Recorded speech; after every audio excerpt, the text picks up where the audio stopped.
I think that it all started in 2017 when I launched my first digital agency in Georgia. And since then, I'm doing my entrepreneurial career. It's definitely a roller coaster.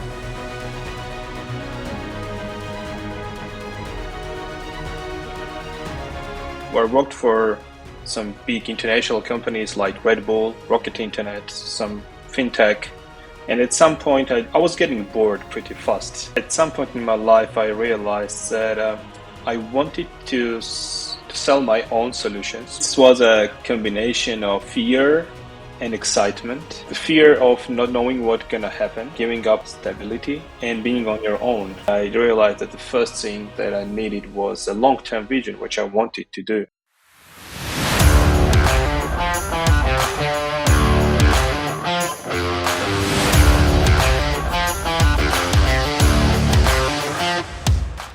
Hi Valerian, thank you so much for coming to the live over Founder. How's it going? Hi Max, thanks for inviting. The day started well.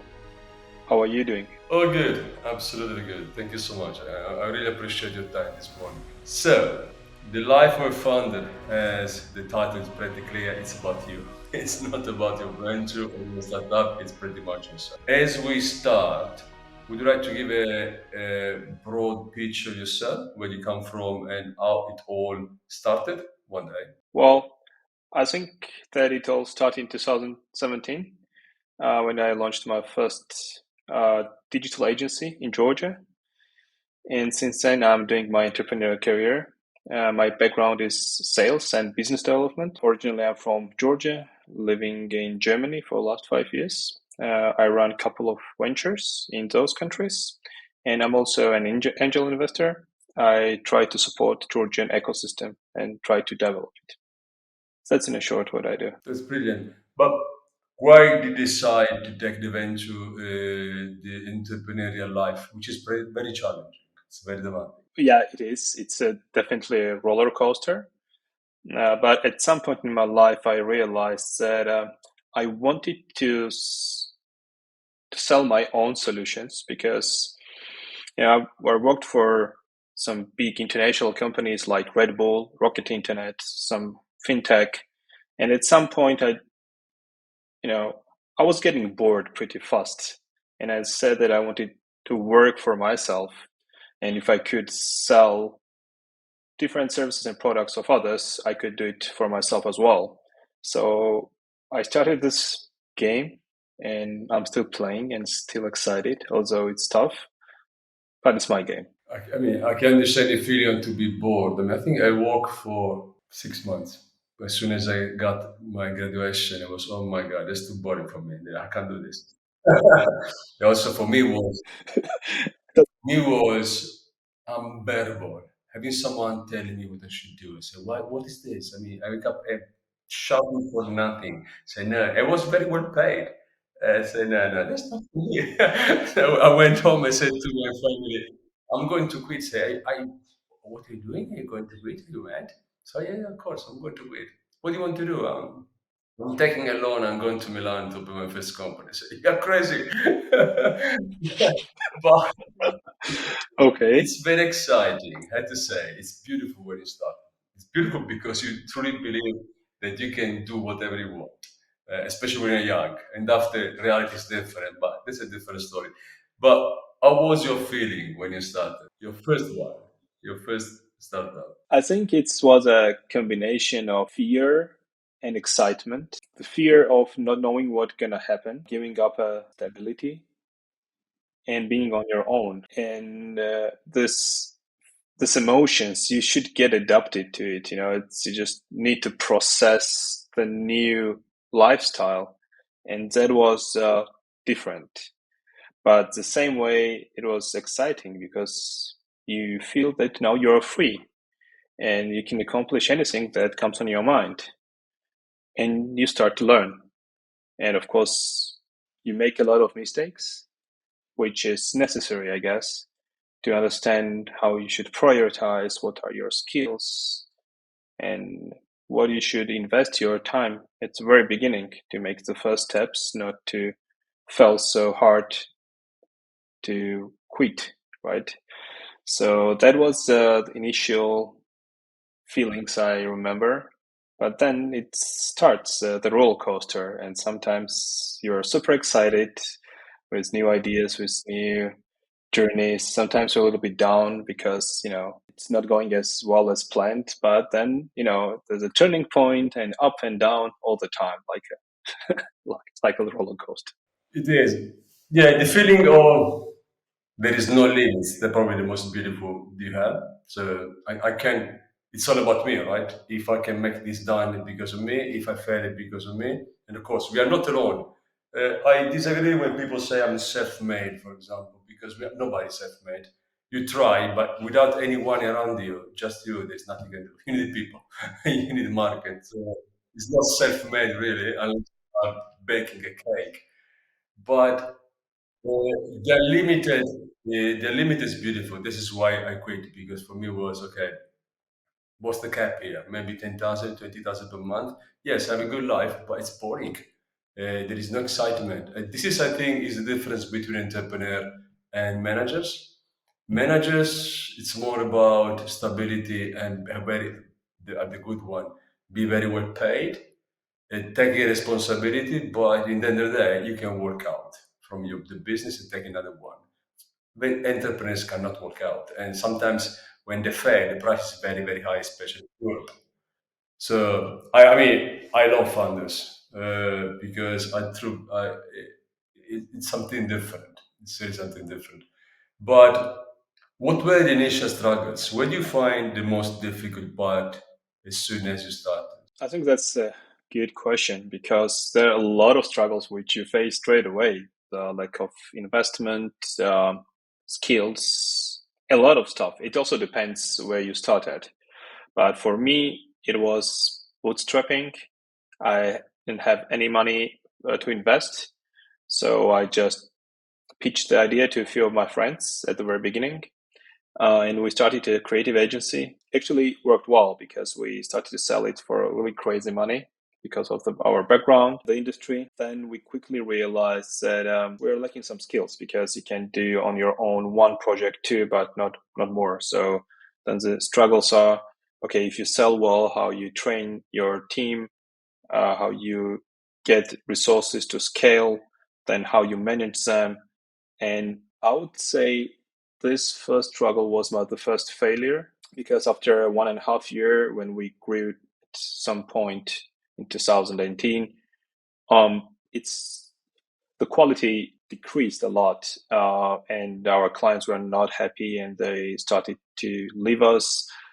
And I realized that we needed structure, which we're lacking because it was all based on our understanding. We didn't have any SOPs, any processes. It was just, following your heart. At some point, we also realized that our initial team, we all had a different vision, which we have not communicated at the very beginning. And then we decided to split. And we started again on this learning out of these failures. And I realized that the first thing that I needed was a long-term vision, which I wanted to do, and which I wanted to follow and create the values.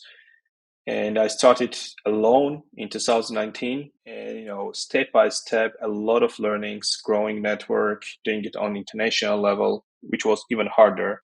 The strategy of bootstrapping gave me the strengths, which were the weakness at the beginning, but the strengths in terms of I was only investing in the resources, in people, in tools once I needed them because I was processing everything through me, whether it's finance, logistics, operations, sales, and marketing. So I started to build everything on my own. I'm not self-made. I have a lot of great people around me who were supporting and are still supporting me. But this strategy worked really well for me. And since then, my company grew to 300 people company. We have around 3 ventures in IT consultancy, in building remote teams, and also in real estate. And we keep the same strategy of bootstrapping, investing only in the tools, in the resources that we actually need. That was our and my core learning. It's interesting. The main point when you start a business is not starting. scaling. So this is where all the process come in place, the management come in place, the funding come in place, and they're all together. You need to master them. And this is why the majority of startups fail because, okay, the idea, yeah, I mean, I don't even like the concept of cheap idea. There's nothing cheap in life, in my opinion, but idea can be created, right? But if you do not execute well, you can have the best idea in the world, and there is nothing you can do. I always challenge everyone to convince me that Facebook was a great idea, right? It was absolutely simply nothing. But Zuckerberg was very good in selling to investors, was very good in executing a lot in any ways, being luck as well. But behind an idea, you need a very strong execution. When you're going to execute, the process that you were talking are crucial. So when you don't understand the process inside, when you have too many people, you can't, or you think you can cover any aspect, you can't delegate well, you can hire the right people. It's going to be pretty much down the road, just rolling down, you will close it. That's true. But many founders they are successful not with the first attempt, but with the second, the third, because you learn a lot from the first and the second. I say to everyone, startup is much better than MBA. I done my MBA, a lot of theory. Maybe I'm using 5% of the theories I got there in 3 years' time. Was so long. And but startup, you are there. I'm a huge believer of learning by doing. So what the best is the startup is absolutely a pure day by day learning curve. It's beautiful. But how, how do you manage yourself? Because as you say at the beginning, it's a roller coaster, full of phases. Many times in the beginning, very tough. So you need to keep motivating yourself almost every day at the very beginning, because nobody does. When you go to the investor, they will tell you, this will never work, as they did to Bezos. You will never sell any online books. It's fine. Everyone will tell you, I remember maybe three people telling me, yeah, that's a nice idea, unless they want to please me. Everyone told me this cannot work. I mean, don't waste your time. So, okay, that's fine. If you tell me it's not going to work, I'm sure it will. So, of course, I will continue. But you need to very much believe what you're doing. So, how do you keep yourself motivated? Do you have any tool in your box? Well, I wouldn't say that I have some kind of secret, but I think what differs me from others in motivation is that I chose the game which I wanted to play. So it's more about providing a service and serving our clients and solving their puzzles.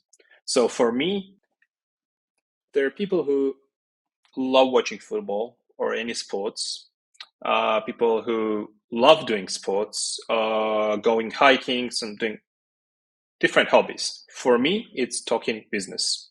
So I just learned it at very old time in my life that this was my hobby of solving the puzzles of others. When somebody tells me the struggle they're going through in the business, my brain starts to function like, on a top level straight away, and I cannot control that. So instead of controlling, I just put it as a motivation. And every new meeting I have with a client just boosts me with an energy. At the very beginning, I was working 7 days a week, like 14 hours. And then, after a while, I just realized that I need to dedicate some time for myself, to my family, and now I do not work on a weekends. But the motivation for me is to play the game, become advanced in everything that we do, whether it's a website, UX design, or sales approaches, or marketing campaigns, how we structure operations. The company name even is named by the family name, which means that it's not for a sale or the company that will exit someday. It's something that we will be building for long term, and I hope that one day I will pass it to my children and they will proceed, of course, if they want. But that's part of my lifestyle. And it was also changing during this year the way I was changing. So at the beginning, it was a social media marketing, and then we moved to web, and then a custom software development, and then a production. And Now it's setting up a remote teams. So every time it's something new that we are developing. And it's always chasing a new goal. So that's what motivates me genuinely. It's nice that you're building something to be there and not to be sold. Many founders, they got this short view. Okay, I'm building this startup. I know I'm going to sell. That's fine. But I think there is a misunderstanding when you talk to founders for the last 10 years. So many. But when I ask them your exit strategy, they will tell me, I'm going to sell. So I say, it's not the exit strategy for you, for the investors. You must keep the company because if you're building something today, you want to exit in 3 years' time, 5 years' time, what you're building is no commitment. Your commitment is all with the money. If you're building something that you really believe is going to change the world, why you want to live? That's a very short view. And they do believe the exit must sell the company. You need to sell the company. If you do an IPO, you're not selling anything, you're just floating something and giving an investor the opportunity to sell. They must sell because they invest money. So it's funny. Uh, but anyway, I really like the concept of doing something that we stay, even for when you unfortunately leave one day. All of us will leave this world, and but it stay after us. And the other concept I really like, I like when founders tell me, okay, you know what? I'm not going to sell. I'm going to buy. I'm actually focusing on M&A, buy something else than just selling my share, right? This is a different concept. This is a different approach. There's nothing to do. But hi, what's your day-to-day routine? It changes quite often recently. Since my daughter was born, it changed a lot. So I wake up around 5 to 6 a.m. Sometimes my daughter wakes me up, and then our routine starts together. So she's also an early bird as I am. We basically spend time together. We cook breakfast, then we read books or we watch some cartoons together. So it's like a father and daughter time, and then we take a walk to a kindergarten. So it's kind of a meditation for me to focus on what's important and start the day with the positive vibes. Weekdays, I try to eat only 2 times, a breakfast and a lunch, and then do not eat after, let's say, 2 p.m. So by the end of the day, I actually use all my energy, and it's around 10 p.m. I'm quite tired and I can go to sleep well, because alternatively my brain functions still proceeds to function and I cannot go to sleep. So that's my main routine, what I do during the weekdays. Eating mostly vegetables and fruits, so to easily digest it, and try to focus more on being efficient and, let's say, effective on a single day. And of course, on other days, I fulfill myself with other emotions. So I spend time with the family, dedicate whole weekend to a family or to our friends. So keeping this balance, trying to keep the balance. It's not always ideal, as you know, but that's kind of a routine I try to keep, and probably do a lot of listening or reading for the books. So it also changes depending where I am. But I try to, let's say, consume knowledge at least 2 books a month, something for my brain and something for my emotions. So that's kind of ideal mix what works for me. It's so important, to find the balance when you work. I mean, sometimes when I started, I was convinced that working 14, 15 hours per day was the right choice. And after I understood, after a while, not soon, that was too much and it was giving me nothing. Actually, it was taking away everything from me because I was just working.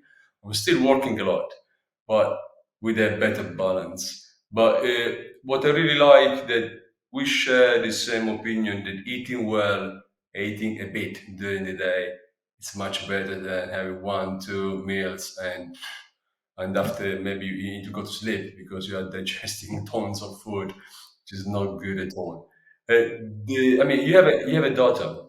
This is very nice. And does she give you the right motivation as well? She gave me boost of energy because yes, I already was an entrepreneur when she was born, but once I realized that we were expecting a child, it gave me a power to focus on what's most important and not to invest my time in other projects which would not convert or were like not as important.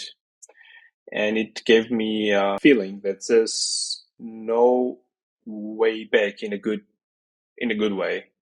So the only thing that I should do is look forward and push forward. And then you just focus on the most important things and use your energy to become better every single day, to become a person who your child will follow and learn from.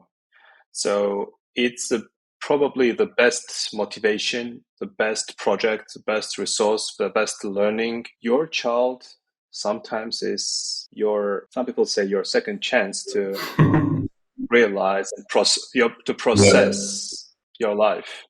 And it's just beautiful. My vocabulary is not rich enough to just describe what it is, but it helped me to become the person I'm today, and I really like it. I cannot agree more. I'm very convinced what you're saying. Have you ever thought I'm the most unqualified founder? It's not for me. A kind of judgment of yourself. Sorry, I couldn't catch the last sentence. So, have you ever thought I'm the worst founder? I can't do this.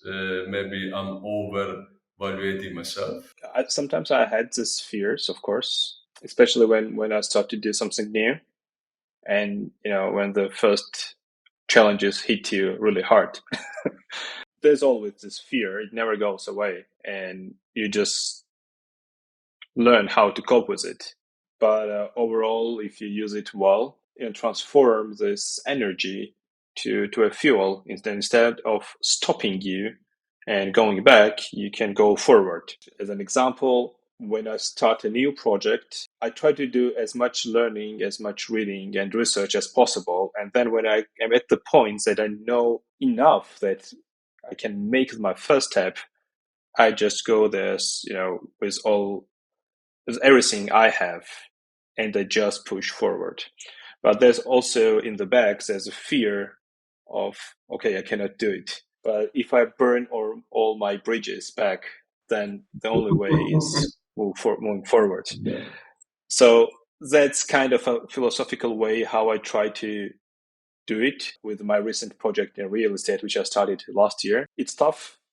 It's very different from digital. A lot of external factors that you cannot change, and you just need to accept it and just move forward. But yeah, fear is always there. What is not normal for me, be stopped by fear, but you must feel fear. Otherwise, mean there is something wrong because fear teaches you a lot. You know where to stop. Where I mean, it's important to know that it's there. What do you like to do the most in your day-to-day life? There are some tasks that you really enjoy more than others. I think that every entrepreneur has their favorite thing to do. One of my things is probably doing a design while listening to music when we're creating a new landing page or mind map, and just doing this deep work, focusing around 1 to 2 hours and just listening to music and going with the flow. So it helps me to express myself and combine with achieving my business goal. And then the other one is definitely communication, talking to people, learning more about them, their challenges, their goals. So these are two main favorite parts of my daily work. And in contrast, I would say I'm doing well in finance, but it's not my favorite thing to do. I'm trying like to keep it as short as possible, just going to main numbers and pain points, and that's it. So yeah, sales and design. Yeah, it says skills. This is where I think you started, and talking to people probably is better than talking to numbers. But anyway, we still need to do some numbers. Uh, That's true. how do you cope with failure? We already talked a bit about, but for example, I was talking with a guy from living in Barcelona, but coming from Texas. And in US, failure is very different conceived as in Europe. You live in Europe between Georgia and Germany, pretty much Europe. And in Europe, failure is a bad thing, absolutely bad. So people they try to remove this stereotype. It's a pure, how can I say, if you fail, you got a stamp and stay there for a very long time. In US, if you fail, you got a good stamp and stay there until you start a new one. How do you think about failure? How do you process failure? I agree on the topic that in Europe, failure is a little bit perceived in a harsh way, especially in Germany. So they culturally try to think, plan, and then don't do it. So they prefer not to do it rather than fail. I think failure is part of the learning.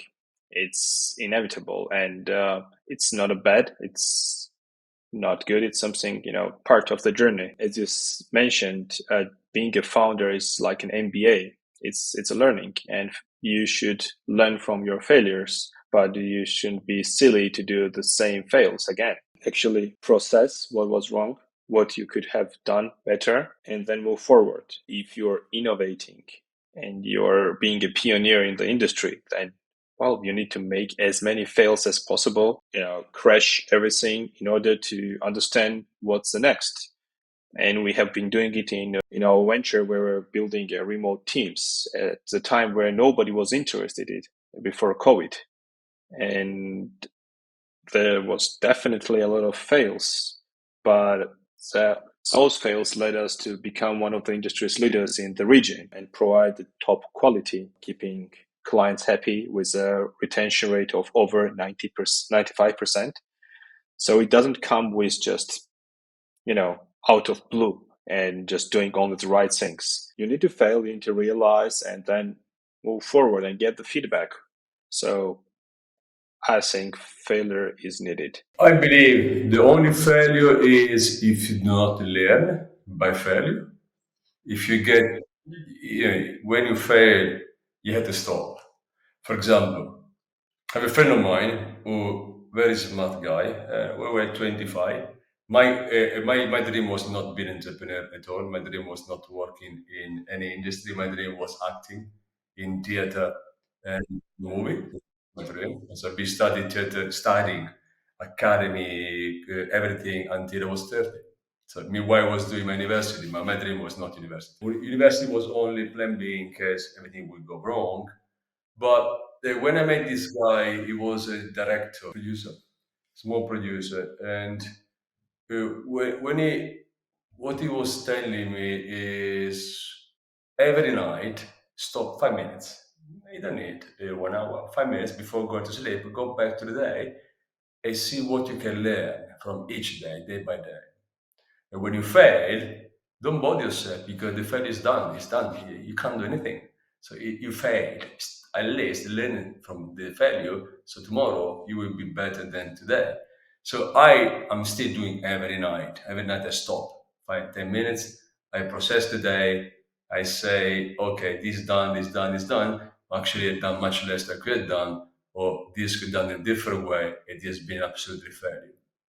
It helps me to keep moving, improving day by day. I'm a big believer of small improvements day by day than a big jump. I don't believe in big jump in anything. And but yes, we need to learn by failures. I did. I failed. I unfortunately, I'm very sad because I really failed. I failed very, very heavily in my life, and I was left with €3. Three. And I'm not kidding, €3. And I left the €3 on my desk as I took a picture and say, I'm going to save this picture for one day because this entrepreneur is, right? You need to restart again, learning or processing everything and move forward. I can't find the beach anymore. That's the only thing.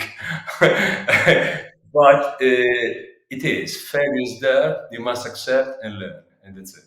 There is nothing you can do. But for this, I really love Americans.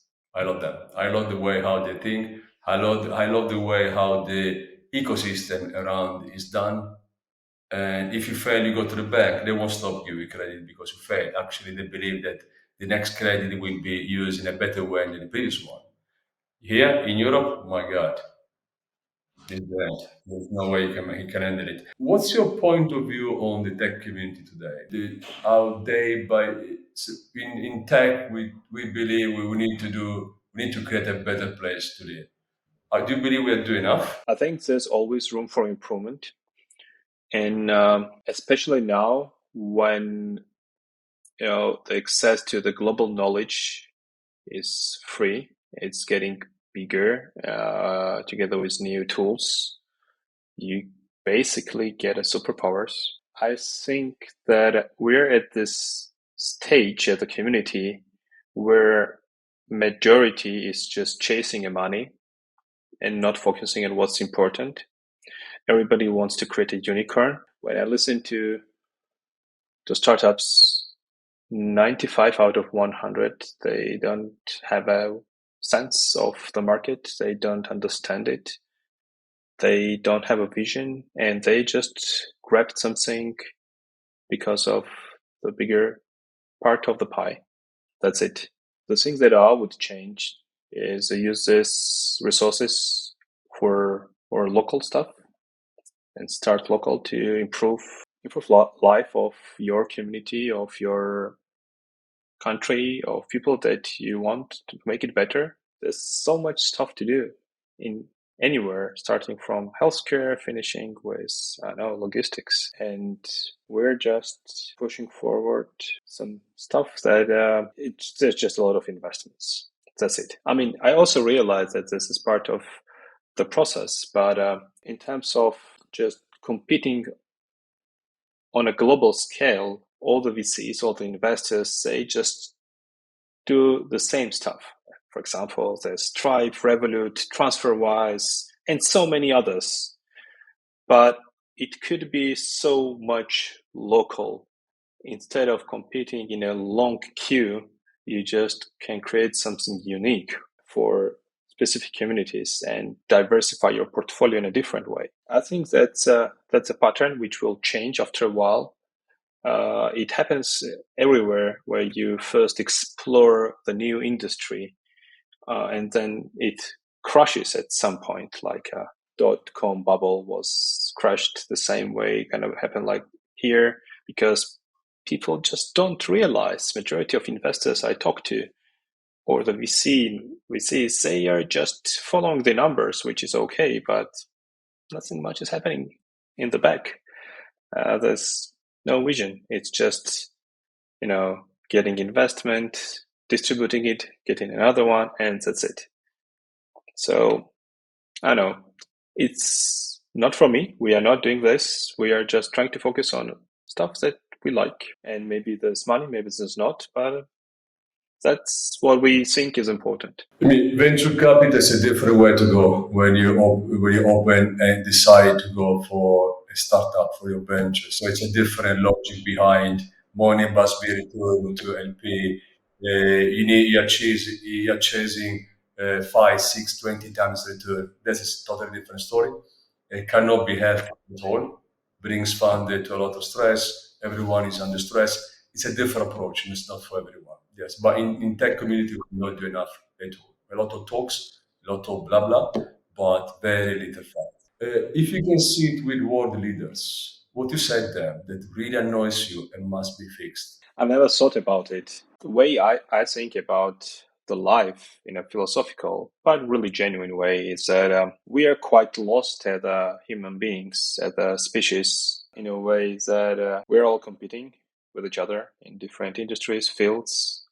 But if we can find a common ground to understand that goal is just to cooperate and learn how to work together, explore. We don't know anything about the life, really anything about the earth, about outside world. And there was so much stuff to do, and we're just spending a lot of energy and resources and stuff to just compete with each other. The competition is nice, but not on a global scale like this. Um, all this wars, all this stuff which is going currently in the world is it's also part of the process, but a very bad one. But I hope that one day we will be smart enough, intellectual enough not to spend our resources in this and rather collaborate. Competition is good, fair competition. Collaboration is very far away from where we are today. But I believe that we build something that is wrong from the fundamentals. So society has been built too much on money. Because of this, and because everyone is trying to make money, everything becomes so complicated and difficult. And as I was saying to my partner this morning, you wake up in the morning, you can't trust anyone.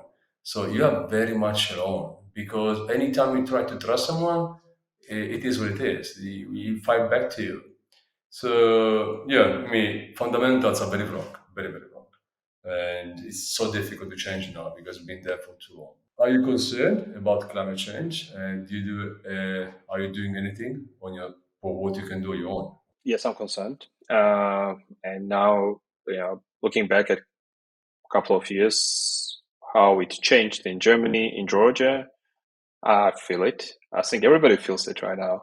And we are now working on a project, a sustainability project, to use processed food. We start with coffee and tea, and we want to use it to grow vegetables. So we are in a research phase for next 6 to 9 months to understand what are the costs, how we can do it better. So we already have initial product, and once we will launch it, we want to grow it on an international level, making an NGO. That's the minimum that we can do on our side, and we believe that it will bring a small change, and it will motivate others to do the same, to create a sparkle. So I think if we all focus on our stuff, what we can do better in a climate change, that it will come at some point. So I don't drive a car. I sold it in 5, 6 years ago, and I'm never gonna buy it because I don't want it to. Even the electric cars. No, really. I mean, even the electric cars, if you buy, it's already has uh, already has done its work before you buy it to create these batteries. So I'm trying to do it everywhere, not to use plastic, not to use stuff that harms the climate. Of course, we are not ideal. I'm not ideal, but I'm trying to learn how to be better at it here because my children will still live on this planet and I wanted to keep it in a good shape. Yeah, we all must do something a bit and we'll be much better. But we do believe that others should do for us. Anyway, humans. What are the things that really touch you the most and you are willing to fight for to the end? That's probably a lot of stuff. It's a family, of course, friends, my country, not only in geographical way, but also on a mental way. So as a founder and entrepreneur, I'm driven by the idea to change my homeland to a better place, to change the lives of locals to a better.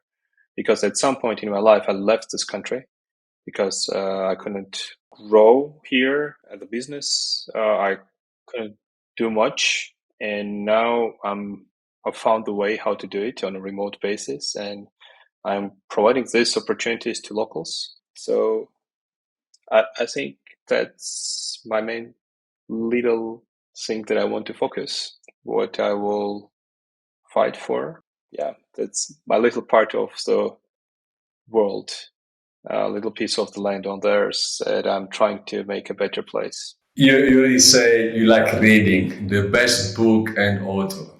It's hard to say. But I think in last this year, the best book I've read was How to Influence People by Daniel Carnegie, and also Never Split the Difference by Chris Voss.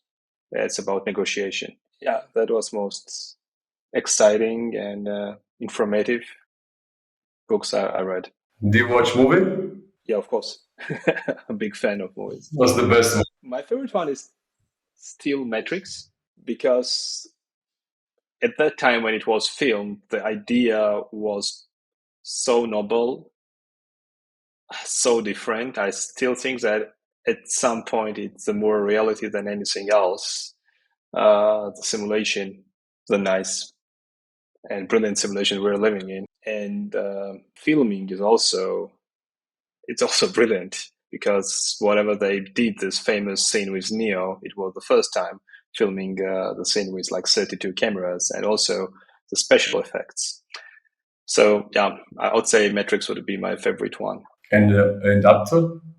Can't say maybe DiCaprio would be the one because I probably love all his movies and probably all the movies that he have played in were really good. He's a very talented one. He is probably one of the most versatile. Yeah, he can do everything. There's no problem. No problem. Yeah, he also works with good directors, to be honest. I enjoy it so much, but I need to find still someone who think like me. I enjoy Marlon Brando too much, but I was studying him. I think Okay. I've been watching, I'm not exaggerating, I don't know, probably up to 30, 40, maybe 50 times. Last tango in Oh wow. Yes, last tango in Paris, where I was acting, because for me it was such a learning day every day. He's a master. I mean, De Niro is the one who said Brando is something above us. But he ended the life in a very bad way. No, I mean I agree. This old school actors are totally different, and you can judge better because you have experience in acting and you look from different perspective. So I agree on that. What's the best lesson that your life gave to you?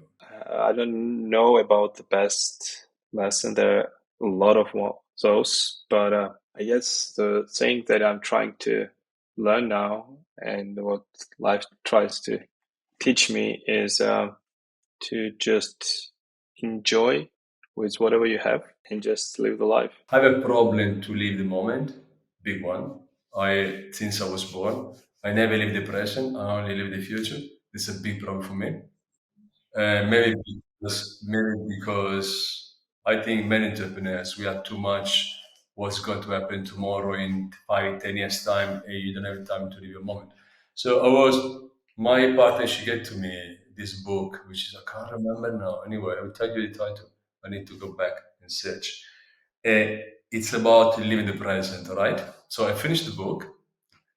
I'm still struggling to understand how to live the present. So how to enjoy any second. It was a beautiful book. I need to check the title. I can't remember now, but it was a very beautiful book. But me personally, I really struggle with the present. I struggle a lot with the present. Sometimes uh, I talk to people, they look at me and say, "Are you here?" Oh yeah, sorry, because my brain just moves. It goes. So Yeah, it drifts away. I'm very sorry. What I can do. Uh, your greatest wish. I think that the greatest wish would be related to greatest fear, not losing your beloved ones. So I wish everyone to live healthy life first of all and enjoy this ride because we're here only for this to learn and to enjoy because yeah we were born and we're going to live so it would be really pity if you live early and not to enjoy much of this beautiful place. So a healthy life, everything else is in our hands. Let me close with a recommendation.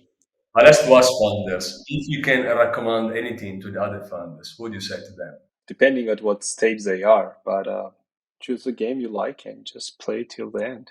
That's I think the most general but most precise recommendation I can give. Thank you so much for coming to the Life of Fun. It's been absolutely beautiful to talk to you today. Thank you. Thanks for inviting. Thanks for this interesting conversation. I really appreciate. It was so different and genuine. I enjoyed talking to you and listening to your experience. And thanks for focusing on my background. I hope that we'll have a chance to talk again in the future. Sure. Thank you. Thank you so much.